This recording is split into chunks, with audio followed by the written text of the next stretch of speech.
Hello my dear students, আমি মোহাম্মদ ফারহান এবং তোমরা আমার সাথে যুক্ত হয়ে গেছো ইংলিশ উইথ ফারহান স্যার ক্লাসে। তো দেখো, আমরা যে সিরিজটা শুরু করেছিলাম ইংলিশ গ্রামারের, সেই সিরিজের আমাদের 9টা ক্লাস অলরেডি হয়ে গেছে এবং আমরা ওই সিরিজটা আস্তে আস্তে আস্তে আস্তে সব কমপ্লিট করবো এবং ভেবেছি যেটা সেই সিরিজের মধ্যে আমরা ভয়েস চেঞ্জ, নেশন চেঞ্জ, যেগুলো এক্সাম রিলেটেড খুব ইম্পর্টেন্ট টপিক বলে সেগুলো আগে কভার আপ করে দেওয়ার চেষ্টা করবো। তো আমাদের দেখো ওই সিরিজটা তো চলছে আস্তে আস্তে এবং আমরা মাধ্যমিক রিলেটেড নানা রকম ভিডিও আনতে চলেছি আস্তে আস্তে। তোমরা সবর করো এবং চ্যানেলের সাথে থেকে সমস্ত রকম ভিডিও আসবে। এবং আজ থেকে আমরা একটা নতুন জিনিস শুরু করতে চলেছি, আজ থেকে একটা নতুন ব্যাপার শুরু করতে চলেছি, নতুন টপিক শুরু করতে চলেছি। সেই টপিকটা কি জানো? সেই জিনিসটা কি জানো? সেই জিনিসটা হচ্ছে আমরা ইংরেজির সঠিক উচ্চারণ শিখতে চলেছি। আমরা ইংরেজির সঠিক উচ্চারণ শিখতে চলেছি। তো আমরা ডেলি খুব ছোট্ট ভিডিওর মধ্যে হবে 4টা-5টা করে আমরা ইংরেজির রুলস শেখার চেষ্টা করবো, যেখান থেকে আমরা উচ্চারণে আমাদের নিজেদের মধ্যে অনেক উন্নতি নিয়ে আসবো। তো দেখো, বেশি কথা না বাড়িয়ে তো আজকে ডে 1 আমাদের চলো শুরু করে যাওয়া যাক। দেখতে পাচ্ছ আমরা রুলস 1 লেখা আছে শব্দের শুরুতে কে এন থাকলে। দেখবে কোন একটা ইংরেজি শব্দ লেখা আছে, সেই শব্দের শুরুতে আমাদের কে এবং এন আছে, প্রথম দুটো অক্ষর। যেমন এখানে দেখো আমরা এক্সাম্পলে লিখেছি, এখানে প্রথমে কে এন আছে, এটাতেও কে এন আছে, এখানেও কে এন আছে, এখানেও কে এন আছে, এমনি অজস্র শব্দ আছে আমাদের ইংরেজি শব্দের ভান্ডারে। তো আমরা কে এন যুক্ত শব্দ আছে, প্রথম দুটো অক্ষর কি কি? কে এবং এন। সেই ক্ষেত্রে আমাদের কে উচ্চারিত হয় না। সেই ক্ষেত্রে আমাদের প্রথম রুলস কি, যে কোনো শব্দের শুরুতে যখন কে এবং এন থাকে, প্রথম দুটো অক্ষর, সেখানে আমাদের কে উচ্চারিত হয় না এবং কে এন দুটো মিলে একসাথে দন্তন্য উচ্চারিত হয়, মানে ন উচ্চারণ হয়।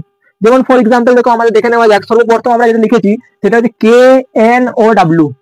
তাহলে আমাদের কি হতে পারে, অনেকে যারা ছোট ছোট বাচ্চা আছে বা যারা জানো না, দেখবে তারা কি বলে কোনো কোনো বলে বেড়ায়, কিন্তু কি উচ্চারণ হবে? কে এন আছে, কে এন থাকলে আমাদের কে উচ্চারিত হয় না, এন থেকে উচ্চারণ হয় এন ও ডাব্লিউ, নো। তাহলে কে এন ও ডাব্লিউ কি হবে? নো। নো মানে জানা। যেমন আবার এখানে দেখো K N O W, know, L E D G E, ledge. তাহলে নলেজ। নলেজ মানে কি? জ্ঞান। আবার কে এন মানে নো, তাহলে N I G H T কি হবে? নাইট। তাহলে K N I G H T কি উচ্চারণ হয়? নাইট। নাইট মানে হচ্ছে ঘোড়া। K N I G H T আমরা বলবো, আমরা লিখবো, কিন্তু উচ্চারণ করবো নাইট। নাইট মানে ঘোড়া। কে এন ডাবালি আমরা বলবো, কে এন ডাবালি লিখবো, কে এন ডাবালি, কিন্তু উচ্চারণ করবো নি। কেন কি? কে প্রথমে থাকলে উচ্চারণ হয় না। নি মানে কি? নি মানে হাঁটু। এটসেট্রা আমাদের অনেক এক্সাম্পল আছে। এবার দ্বিতীয় নাম্বার দেখো, আমরা যেটা লিখেছি দ্বিতীয় নাম্বার রুলস কি আছে আমাদের? ডাব্লু প্রথম অক্ষর, ফার্স্ট অক্ষর ডাব্লু। অজস্র অক্ষর আছে এখানে ডাব্লু ফ্যামিলিতে, প্রত্যেকটা অক্ষরই ডাব্লু থাকে। এবং তারপরে এইচ বা আর থাকলে, ডাব্লু প্রথম অক্ষর এবং তারপরে এইচ বা আর থাকলে আমাদের ডাব্লু উচ্চারিত হয় না। যেমন ফর এক্সাম্পল এখানে লিখেছি দেখো, ডাব্লু আর, প্রথম দুটো অক্ষর কি আছে? ডাব্লু আর। এখানেও ডাব্লু আর আছে, এখানে ডাব্লু এইচ আছে, এখানে ডাব্লু আর লেখা আছে। তার মানে ডাব্লু এইচ বা ডাব্লু আর প্রথম দুটো অক্ষর যদি হয়, তখন আমাদের ডাব্লু উচ্চারিত হয় না সেই ক্ষেত্রে। যেমন কি লেখা আছে? ডাব্লু আর আই টি ই, তাহলে আমরা কি বলবো? রাইট বলবো। আর আই টি ই রাইট হয়, কিন্তু ডাব্লু আর আই টি ই লিখবো, ডাব্লু আর আই টি বলবো, কিন্তু উচ্চারণ করবো রাইট। কারণটা কি রাইট কেন উচ্চারণ হলো? কারণ কি, ডাব্লুর পরে এইচ বা আর থাকলে আমাদের ডাব্লু উচ্চারিত হয় না। রাইট মানে কি? লেখা। দ্বিতীয় নাম্বার আছে ডাব্লু আর ও এন জি, রং মানে কি? রং মানে ভুল। আমরা অনেক সময় বলি না রং হয়েছে আনসারটা, আমরা ভুল হয়েছে। ডাব্লু এইচ এটি আমরা কি বলি? আমরা বলি হোয়াট। হোয়াট, এখানে আমি ডাব্লু কিন্তু উচ্চারণ করলাম না, ডাব্লু লিখলাম, ডাব্লু বললাম, কিন্তু উচ্চারণ সময় হোয়াট। তাহলে এই যে ডাব্লুর পরে এইচ বা আর থাকলে আমরা কি নিয়ম শিখলাম? যে ডাব্লু উচ্চারিত হয় না। W R E S T L I N G কি হবে? Wrestling. R E S T rest, L I N G ling, wrestling. কিন্তু W R I S T L I N G wrestling মানে হচ্ছে কুস্তি। এরকম আমাদের অজস্র example আছে। 3 নম্বর রুলসটা দেখে নেওয়া যায়। 3 নম্বর রুলসটা দেখবে আমাদের বেসিক্যালি ইংরেজি বই পড়ার ক্ষেত্রে, ইংরেজি লেখার ক্ষেত্রে, ইংরেজি উচ্চারণের ক্ষেত্রে আমাদের সবসময় কাজে লাগে। শব্দের শেষে যদি ই থাকে, যেমন দেখো ফর এক্সাম্পল লিখে দেওয়া আছে, শব্দের শেষে ই থাকলে ই উচ্চারিত কোনোদিনই হয় না। শব্দের শেষে ই আছে, ই উচ্চারণ করা চলবে না। যেমন এখানে এক্সাম্পল লিখে আছে দেখো, সিও এম ই কি হয়? সিও এম কাম হয়, শেষে ই কে উচ্চারণ করা চলেনি। তাহলে সিও এম ই কাম আমরা বলি। কাম মানে কি? আসা। টি এ কে ই অনেকে দেখবে উচ্চারণ করে টেক, কিন্তু তার সঠিক উচ্চারণ হচ্ছে ঠেক। টিএকেই ঠেক। বুঝা গেল? তাহলে এখানে টিএকেই ঠেকে উচ্চারণের ক্ষেত্রে, টিএকেই ঠেক ঠেকে উচ্চারণের ক্ষেত্রে আমাদের এখানে ইটা উচ্চারণ হয় না। বুঝা গেল? আবার এন এ এম ই আমরা সবসময় লিখি যে হোয়াট ইজ ইউর নেম, আবার জিজ্ঞাসা করি না, তাহলে আমাদের নামের ক্ষেত্রে আমরা কি বলি? এন এ এম ই কি হয়? এন এ নে। বুঝা গেল? এম মানে কি? এম মানে মো। তাহলে এন এ এম ই কি হলো? নেম। নেম মানে নাম। এখানে ইটা আমরা লিখলাম, ই লিখলাম না। তার মানে কি, ইংরেজি অক্ষরের সবার শেষ অক্ষর যদি ই থাকে, ই কোনোদিন উচ্চারিত হয় না।